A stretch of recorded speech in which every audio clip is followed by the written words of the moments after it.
So I've just got a little bit of black fondant here. You can use a circle cutter if you want, but I'm just going to take some, roll it into a ball like that, flatten it a little bit, and then go ahead and take it and pop it inside and just flatten it a little more, and voila.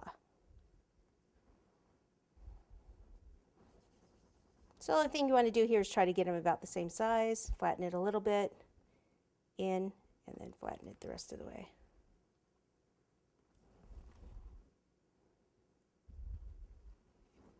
Now it really looks like two eyes and a mouth to me.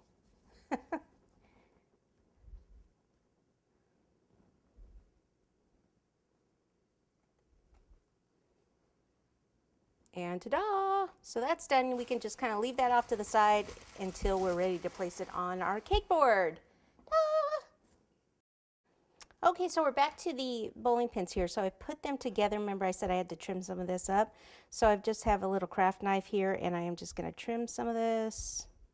And then I've also got some melted chocolate right next to me here so that I can actually fill in where any of the gaps are.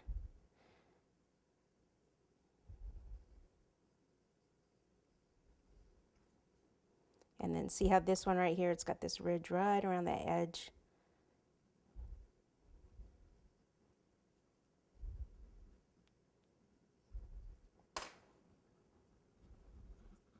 Okay, we can even use a little bit of the acetate to do this to get this smooth. I'll just take a really small piece off and then scoop some of the chocolate on there.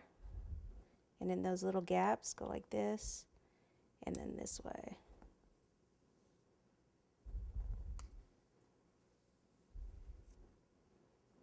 And get that excess off.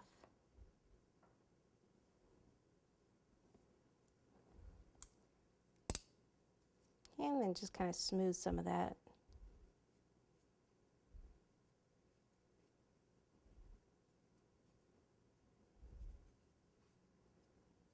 And then I've just got a tiny bit here on this side.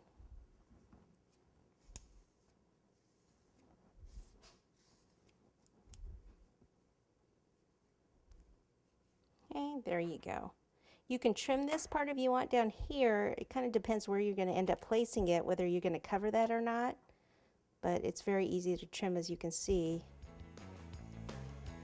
And if you want this totally flat, you can put it back on the heat tray and go like this until it's completely flat. So that looks like it's off a bit. This is so skinny, it's not going to just stand on the cake board by itself. So I'm actually going to just lay them down a little bit. Okay, there we go.